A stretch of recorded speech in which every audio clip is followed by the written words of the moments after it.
May kriminal na yung Pilipina. No?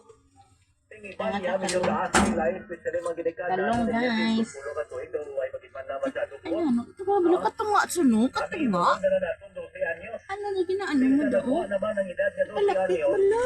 Pagkabati, ni President Ferdinand Wala, wala. 12 years old, siya, araya pa ito pabor ko tra. Ang talong guys. Ang pinaksiyota guys. Ano guys? May talong na. Hindi pa niya acceptable.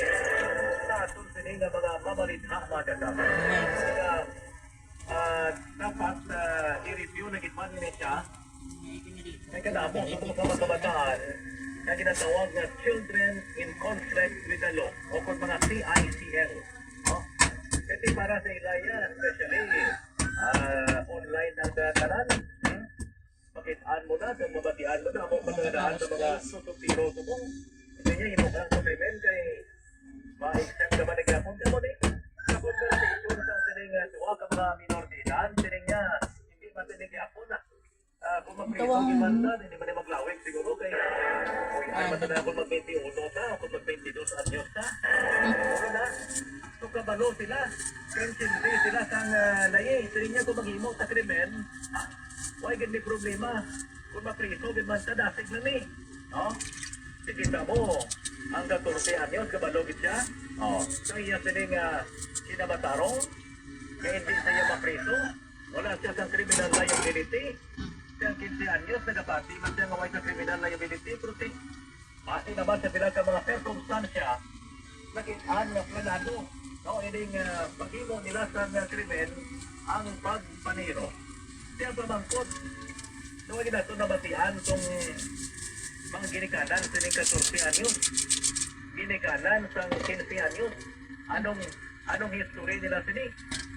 Kaya kung nga ang amo sini nakatabo sa mga kabataan, kaysa makambal kita, nga bangod man sa kapaltahan sa atong sini nga mga ginikanan. Bangod man sa pagpatumbaya at ang atong sini nga mga ginikanan. Hindi sila ang nawalang paki sa aton. No? It seems na wala sila na pakialam sa aton sining pagpakabuhi.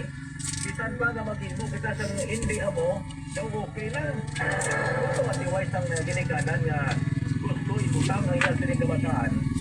Ada asin guys. Kunting asin. Mga ginikanan na konsentidor sa ilang sining ginahimo nga hindi amo sa ilang kabataan. Pinunto ba niyo itong kaso dito sa Bacolod, no? Ang nanay niya, dudusong droga, mata niya, dudusong ang droga. Father and son tandem, or father and son tandem.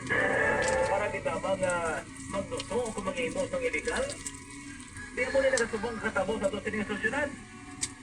Ang mga ginikanan sa sining mga kabataan, under the law, may harap mas naglis ang ginatawag nga parental liability. No?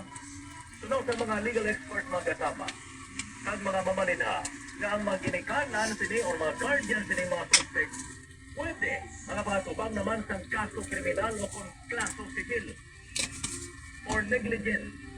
Sinalong naman sa RA 7610.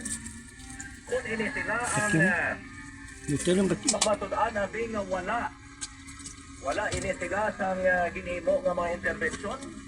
Yan totoo guys. Why kang din pabayaan nila ang ining pag-upot sa armas sa inasiling kabataan? Tama na guys.